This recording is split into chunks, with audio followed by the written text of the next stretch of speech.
What up, athletes? Welcome back to my channel. We're still in this neighborhood. This is the neighborhood that was demolished. Right, this is the neighborhood that was demolished to build the new Demerara River Bridge. You can see the bridge from this vantage point. It's towering over this neighborhood. Of course, you can barely see it above the rooftops.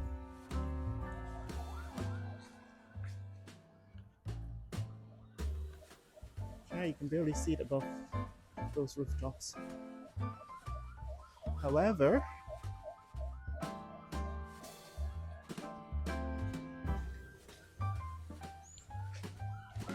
yes, so you can barely see it above the rooftops. However,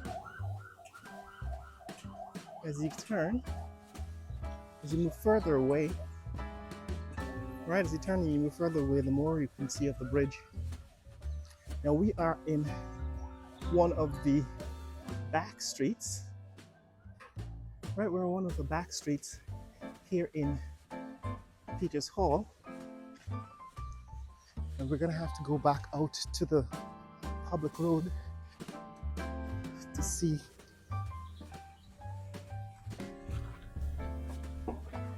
the bridge again. Now this is what the high span section looks like from close up in this neighborhood that is almost underneath the bridge. Right, that's what it looks like from the neighborhood underneath the bridge. We're gonna walk back out to the walk back out to the public road. That's the school, right? That's the Peters Hall Primary School, I believe. And this is the neighborhood in Peters Hall that is closest to the bridge.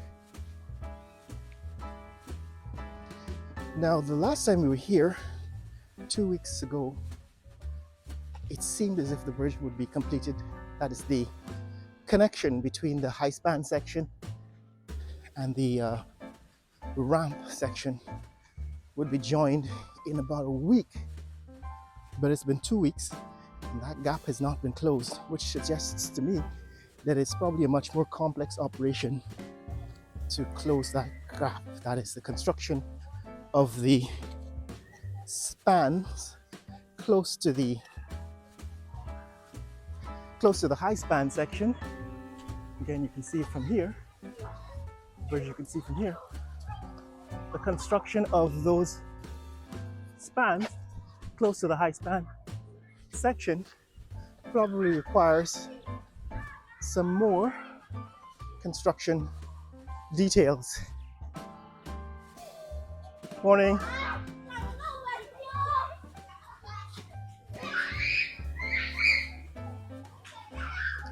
Yes, guys, it seems as if that construction is going to require much more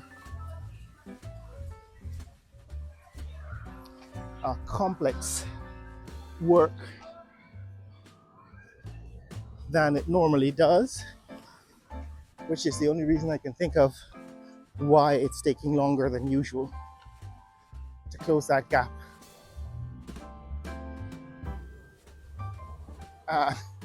Reminds you that you're in the country. Here is a small flock of goats. They've got ear tags, so somebody's raising livestock in this neighborhood. But yes, we're back now on the public road, East Bank Public Road. And this is what the bridge looks like. Now we're gonna go under it this time from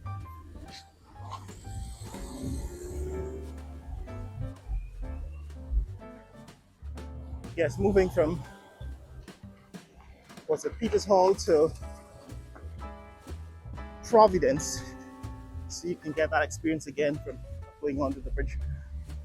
But this is what we're accustomed to seeing. This is the high span section and the gap that exists between the high span section and the ramp. It seems as if pillars, right? There's still a pair of pillars that have to be completed, right? So that pair of pillars closest to the high span section is not fully completed. I don't know why we're not focusing as well as we normally do. But this is what it looks like today on the 27th of June 2025. Now the government is pushing for this bridge to be completed by August because election, of course, is coming up on the 1st of September, and they want to be able to show that they have accomplished this major infrastructure project before election day. I'm not so sure that's going to happen. This is a really complex task, and instead of rushing it and probably losing some lives in the process, it's better to follow the schedule, let the bridge be developed, constructed at its normal rate. Yeah, man. Morning. Yeah. So those guys are saying hi this morning. But yes, guys, this is what it looks like going under the bridge from Peters Hall to Providence. This is the high span section, of course. You can see where the gap still exists. Still a little gap. We've been tracking that gap now for at least 3 months. We've seen it close from when the bridge didn't actually cross over the road. In other words, they hadn't yet built this overpass section, which I thought was the first overpass. Now this is what it looks like on the bridge.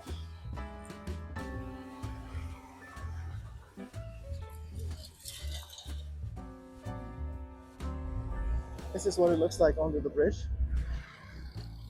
And that's looking east. All the way east, where the bridge finally comes to the ground level, the ramp that is. It's about a quarter of a mile from the ramp, from where the ramp takes off, leaves the ground, to where it actually connects with the high span section. There you can see, that's the connection.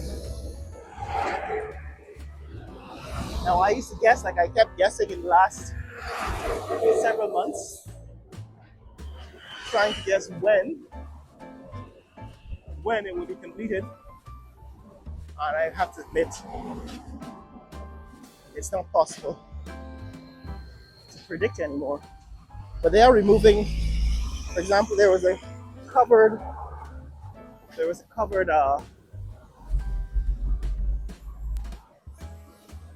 walkway, scaffolding with a roof under the bridge. As you can see, they've removed that scaffolding and the roof because I guess there's no more danger of falling material falling off of the bridge and injuring pedestrians. Morning.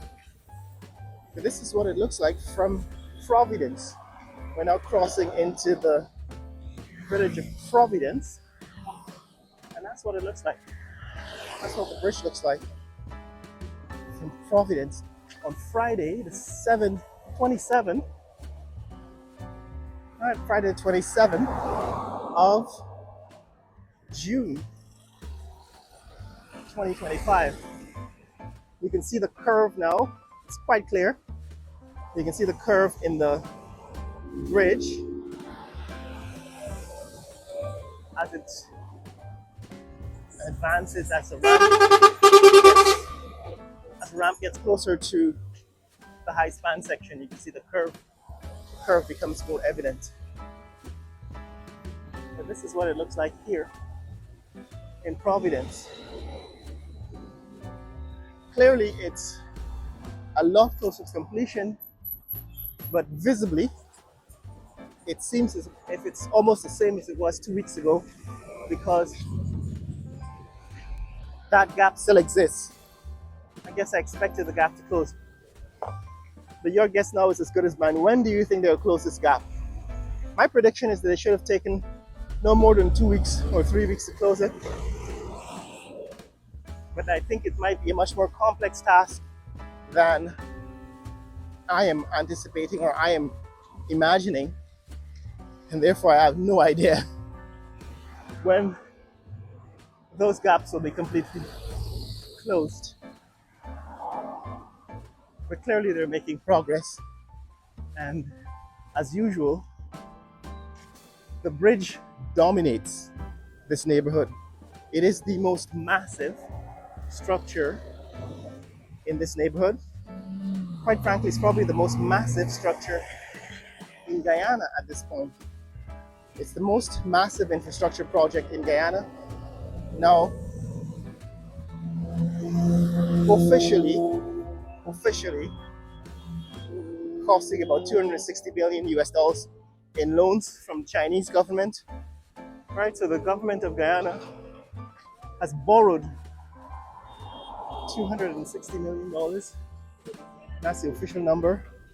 But like I said, if you did a tally, if you did an accounting of all of the spending on this bridge,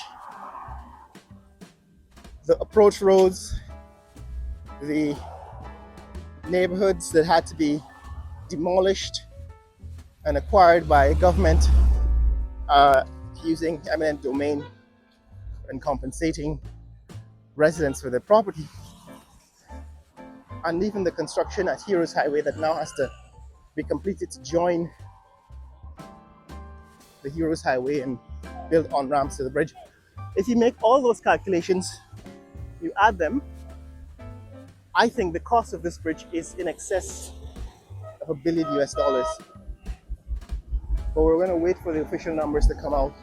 So far, the only thing that the government has disclosed is that they have borrowed $260 million from the US, from the Chinese government. $260 million from the Chinese government, and of course, the condition of that loan is that Chinese company has to be the constructor that builds the bridge, and most of the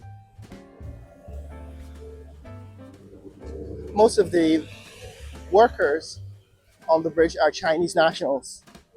So Guyana is quite, right now actually quite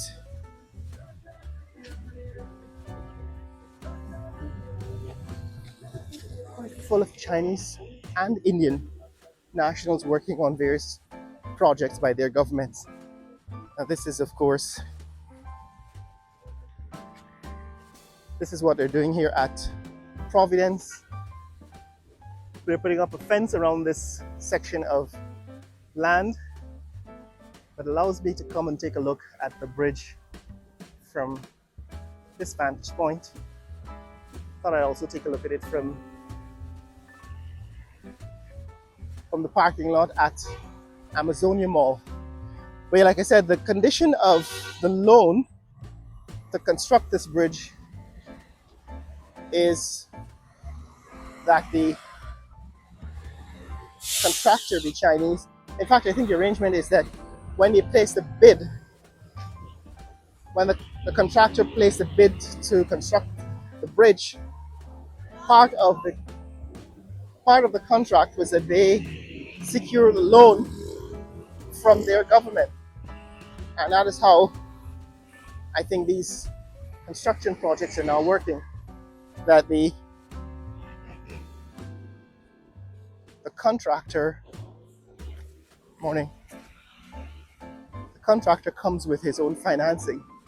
Of course, the Guyana government has to pay back the loan, but the condition is that since the contractor comes with his own financing, in this case from the government of China, the condition of the government of China for giving the loan is that the workers must be Chinese.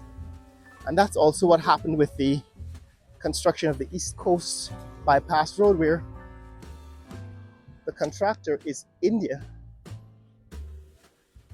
The financing came from the government of India. There's a loan of 50 million US dollars for the construction of the East Coast Bypass Road. And naturally, the Indian government demanded that the contractor and the workers be Indian. And that's how come that. So guys, this is what the bridge looks like from Heroes Highway.